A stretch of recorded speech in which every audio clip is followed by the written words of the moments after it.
तारीख थी 24 दिसंबर। आधी रात को अचानक वेस्ट वर्जीनिया के फेटफुल शहर में मौजूद एक घर में आग लग जाती है। पेरेंट्स अपने 4 बच्चों को तो आग से बचाकर बाहर निकाल लाते हैं, लेकिन 5 बच्चे घर में फंसे रह जाते हैं। आग की लपटें इतनी तेज थी कि पेरेंट्स अंदर नहीं जा पाते हैं और अपनी आंखों के सामने पूरे घर को राख में बदलते हुए देखते रहते हैं। और अगली सुबह जब घर के अंदर जाते हैं तो उन्हें ना तो अपने बच्चे नजर आते हैं और ना ही उनकी जली हुई बॉडीज। ऐसा कोई भी क्ल्यू नहीं था वहां पर जिससे ये साबित हो सके कि सॉर्टर चिल्ड्रन रात को इसी घर में जलकर मारे गए। अगर वो जले नहीं तो फिर कहां गए? क्यों पुलिस डिटेक्टिव भी इन 5 बच्चों को कभी ढूंढ नहीं पाए? क्या हुआ था उस काली रात को जिसने बच्चों को गुमनाम करार दे दिया? आइए जानते हैं सब कुछ डिटेल में। Welcome to creeping tales. और अभी हम बात कर रहे हैं सॉर्टर चिल्ड्रन की।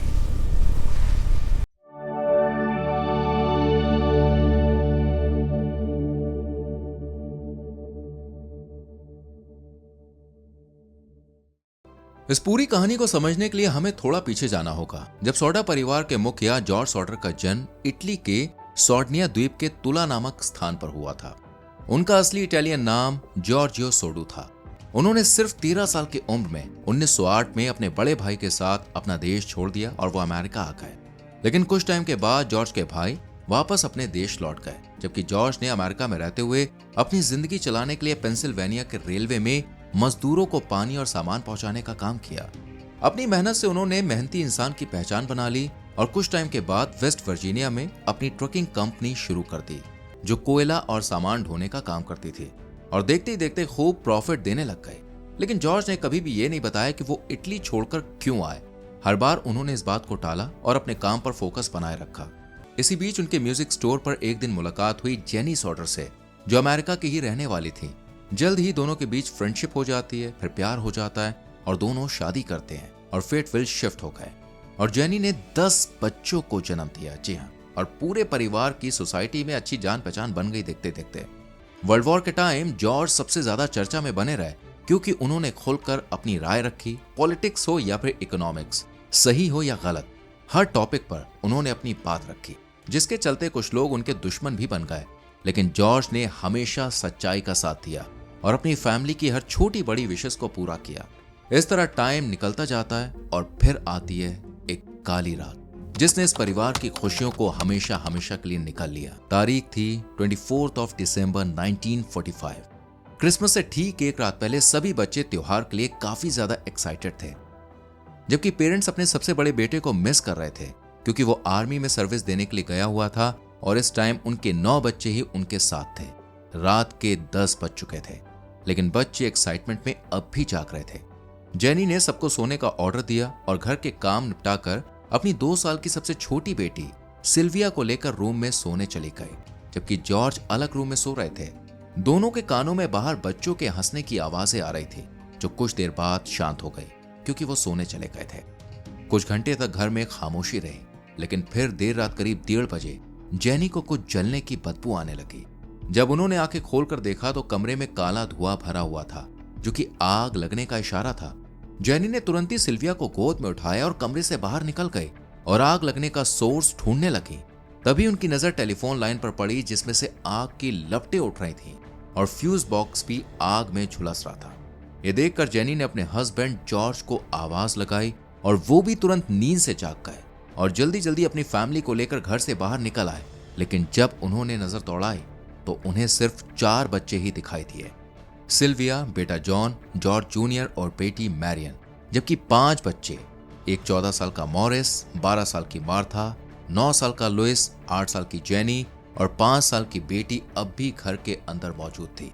ये देखकर जॉर्ज ने तुरंत आग से बचते हुए घर के अंदर अपने कदम रखे और जैसे ही ऊपर बच्चों को बचाने के लिए आगे कदम बढ़ाए, तुरंत ही सीढ़ी में आग लग गई और ऊपर जाने का जो रास्ता था वो ब्लॉक हो गया, जिससे घबराकर जॉर्ज तुरंत ही बाहर भागे और अपने दोनों बेटों को सीढ़ी लाने को कहा ताकि वो घर की दीवार पर चढ़कर बच्चों को बाहर निकाल सके। लेकिन अफसोस, बच्चों को तय जगह पर सीढ़ी नहीं मिलती है, जबकि वो हर रोज घर में ही मौजूद रहती थी। ये देखकर जॉर्ज बारिश का पानी इकट्ठा करने वाले टैंक की तरफ भागते हैं, लेकिन पानी भी जमा हुआ था। अब जॉर्ज ने जैसे तैसे घर की दीवार पर चढ़ना शुरू कर दिया और एक खिड़की तोड़कर जैसे ही वो अंदर घुसने की कोशिश करते हैं तो आग की लपटों की तेज गर्माहट और तेज धुएं में उन्हें चक्कर आने लग जाते हैं, लेकिन वो फिर भी नहीं रुकते हैं क्योंकि उनके बच्चे अंदर थे। इसी बीच मैरियन ने फायर डिपार्टमेंट से कांटेक्ट करने की कोशिश की और जब घर के अंदर जाकर फोन को देखा तो लाइन डेड थी, जिससे कोई मदद नहीं आ सकी।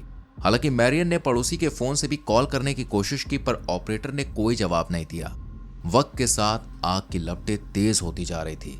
इतने में जॉर्ज भी जमीन पर आ गए क्योंकि खिड़की से अंदर जाना पॉसिबल नहीं था और ट्रक के जरिए सीढ़ी पर ऊपर चढ़कर बच्चों को बचाने का वो फैसला करने लगे, क्योंकि उनके घर में 2-3 ट्रक हमेशा मौजूद थे। लेकिन जब जॉर्ज ट्रक पर चढ़े तो कोई सा भी ट्रक स्टार्ट ही नहीं हुआ, जबकि सब में फ्यूल था। तभी एक जोरदार आवाज आई और घर का एक हिस्सा धराशायी हो गया, जबकि पूरा परिवार नम आंखों से इस पूरे सीन को देखता रहा, लेकिन बच्चों को बचा नहीं सका। कई घंटों बाद घर जलकर राख में बदल गया और सुबह होने तक जब कोई मदद नहीं आई तो एक पड़ोसी खुद गाड़ी चलाकर शहर गया और तब फायर चीफ FJ मॉरिस को आग की खबर दी।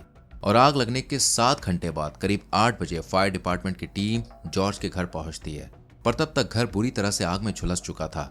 2 घंटे तक टीम ने 5 बच्चों के मलबे को ढूंढकर बाहर निकालने की कोशिश की, लेकिन कोई भी फायदा नहीं हुआ। और मॉरिस ने जॉर्ज को बताया कि ना तो मलबे में उनके बच्चे के कंकाल हैं और ना ही उससे जुड़ा कोई भी क्लू है। लेकिन कैसे और क्यों? क्योंकि बच्चे तो घर के अंदर ही थे, तो फिर उनकी बॉडीज कहां गए? ये बात जॉर्ज और जेनी को बिल्कुल भी समझ में नहीं आ रही थी।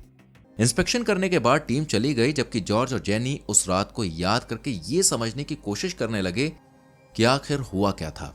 तब जेनी को याद आया कि उसने फ्यूज बॉक्स के पास से कुछ अजीब सी आवाज सुनी थी, लेकिन जॉर्ज का कहना था कि फ्यूज बॉक्स में दिक्कत नहीं हो सकती है क्योंकि वो नया था, जिसे कुछ समय पहले इलेक्ट्रीशियन से लगवाया गया था।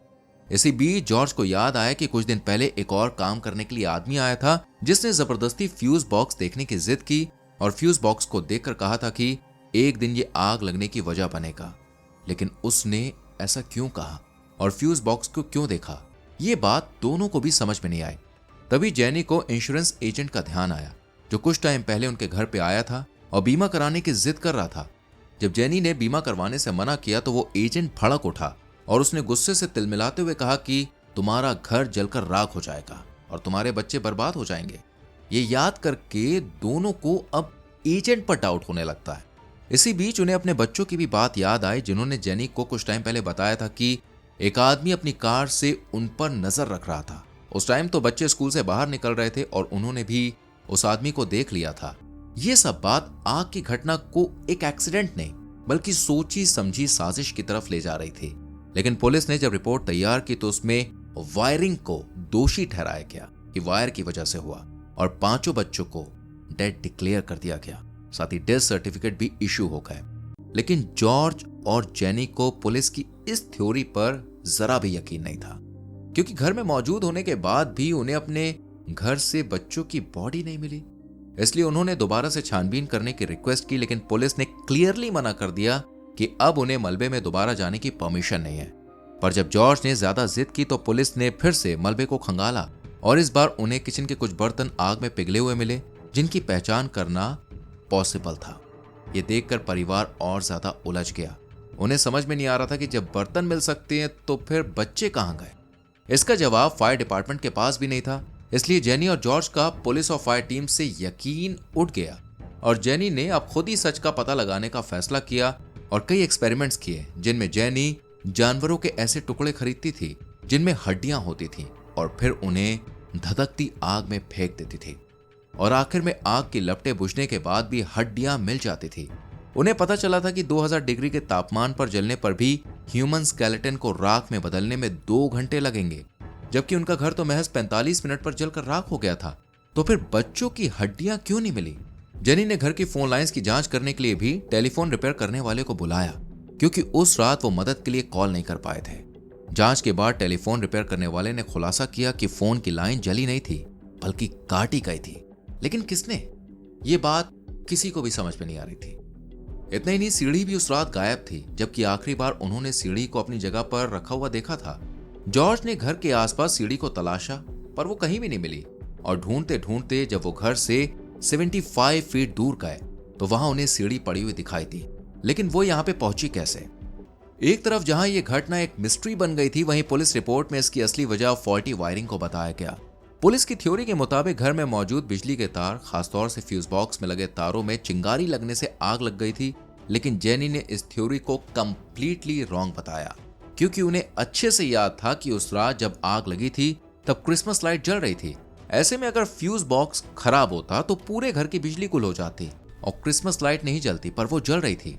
जेनी ने आगे खुलासा किया कि आग लगने से पहले वो एक बार और उठी थी। उस समय रात के 12:30 बज रहे थे और बाहर से फोन की घंटी की आवाज आ रही थी। कॉल उठाने के लिए जेनी कमरे से बाहर निकली और जब कॉल रिसीव किया तो किसी महिला के हंसने की आवाज सुनाई दी और ग्लास टकराने की भी आवाज आ रही थी। शायद वो महिला नशे में चूर थी। उसने जेनी को भला बुरा कहा और जेनी ने फोन रख दिया और जब चारों तरफ देखा तो सारी लाइट्स जल रही थी, खिड़की खुली हुई थी, जबकि आमतौर पर बच्चे ऐसा नहीं करते थे। जेनी ने खिड़कियों पर पर्दे डाले और लाइट बंद की, मेन डोर भी लॉक किया और अपने कमरे में वापस आकर सो गई। करीब आधे घंटे बाद यानी 1 बजे फिर से जेनी की आंख खुलती है, क्योंकि ऊपर छत से कुछ आवाजें आ रही थी। ऐसा लग रहा था जैसे मानो कोई भारी भरकम चीज छत पर फेंकी गई है और वो धीरे धीरे छत पर लुढ़क रही है। ये सुनकर जेनी को लगा कि शायद कोई जानवर होगा। यही सोचकर वो दोबारा सो गई और करीब 1:30 बजे उनकी आंख खुली तो उस टाइम कमरे में धुआं भर रहा था। कुछ दिनों बाद सिल्विया को घर के बाहर खेलते हुए एक भारी रबर जैसी कोई गोल चीज मिली। जब जॉर्ज ने इसे चेक किया तो पता चला कि यह पाइनएप्पल बॉम्ब है। शायद उस रात छत पर इसे फेंका गया था। ये देखकर जॉर्ज ने पुलिस से हेल्प मांगी, लेकिन उन्होंने इस केस से अपने पैर पीछे खींच लिए। इसके बाद जेनी ने मदद की गुहार लगाते हुए प्रेसिडेंट को लेटर लिखा, लेकिन वहां से भी कोई हेल्प नहीं मिली। अब हेल्प मिलने की कोई उम्मीद नहीं बची थी। इसलिए जेनी और जॉर्ज ने एक पर्सनल डिटेक्टिव हायर कर लिया, जिसका नाम था सीसी टिंसले, जिसने कुछ समय की जांच पड़ताल के बाद जॉर्ज को बताया कि यह घटना का असली कारण वायरिंग ही थी। साथ ही उस टेक्नीशियन पर शक जताया जिसने जबरदस्ती फ्यूज बॉक्स देखने और आग लगने की बात कही थी। लेकिन ये थ्योरी कपल ने कबूल नहीं की और इस तरह 4 साल गुजर गए। एक दिन जॉर्ज ने अपने घर के आसपास खुदाई की, इस उम्मीद में कि शायद उनके बच्चों से जुड़ा कोई क्लू मिल जाए। तब उन्हें कुछ रीढ़ की हड्डियों के छोटे छोटे टुकड़े मिले, जिन्हें सॉर्डर परिवार ने तुरंत ही जांच के लिए भेज दिया और डॉक्टर ने बताया कि रीढ़ की हड्डियां 16 से 17 साल के बच्चे की है, जबकि आग में जलने वाले बच्चे मॉरिस की उम्र 14 साल थी। इसके अलावा हड्डियों पर जलने जैसा कोई निशान भी नहीं था। वो इतनी अच्छी तरह से प्रिजर्व थी कि वो आग में जली हुई लग ही नहीं रही थी। तो फिर ये हड्डियां किसकी थीं? इन्हीं सवालों के बीच एक पड़ोसी ने बताया कि उस रात उन्होंने एक आदमी को उनके घर ब्लॉक और टैकल चोरी करते हुए देखा था। यह सुनकर उसकी खोजबीन हुई और जब उससे पूछा गया तो उसने कबूल कर लिया कि चोरी उसी ने की थी और फोन लाइन भी काटी थी, जिसे वो पावर लाइन समझ रहा था। लेकिन फायर इंसिडेंट में उसका किसी तरह से कोई भी हाथ नहीं था। अब क्योंकि इसके खिलाफ कोई सबूत नहीं था, इसलिए उसे रिहा कर दिया गया। इसके बाद उस रात कॉल रिकॉर्ड को भी खंगाला गया, जिसमें महिला ने कन्फेस किया कि उसने पार्टी के दौरान शराब के नशे में गलत नंबर डायल कर दिया था, जिसे जेनी ने उठाया था।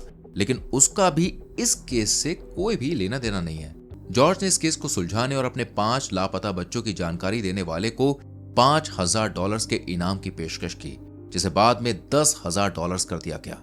फैमिली को ऐसा लग रहा था कि उनके बच्चे मरे नहीं हैं, बल्कि उन्हें किडनैप किया गया है और शायद बाद में मार दिया गया होगा। और ये काम दुश्मनों का भी हो सकता है, जिन्होंने पहले बच्चों को घर से बाहर निकाला हो और फिर बाद में घर को आग लगा दी हो।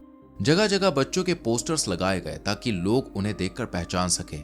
कई लोगों ने बच्चों को देखे जाने का दावा किया, लेकिन रियल में बच्चे कभी देखे ही नहीं गए। और आज भी ये केस एक अनसॉल्व्ड मिस्ट्री बना हुआ है और सिर्फ एक सवाल पूरे अमेरिका में गूंजता है कि आखिर उस रात क्या हुआ और बच्चे कहां गए? आपको क्या लगता है, क्या हुआ होगा बच्चों के संग? क्या वो आग में झुलसकर मारे गए या फिर इसके पीछे कुछ और ही था? अगर किसी ने किडनैप किया होता तो ये किसका काम हो सकता था? जो भी आपका पॉइंट ऑफ व्यू हो, वीडियो में जरूर लिखें। वीडियो को लाइक और शेयर करें और चैनल को सब्सक्राइब करके बेल आइकॉन प्रेस करें, जिससे आने वाली वीडियोस आपसे मिस ना हो।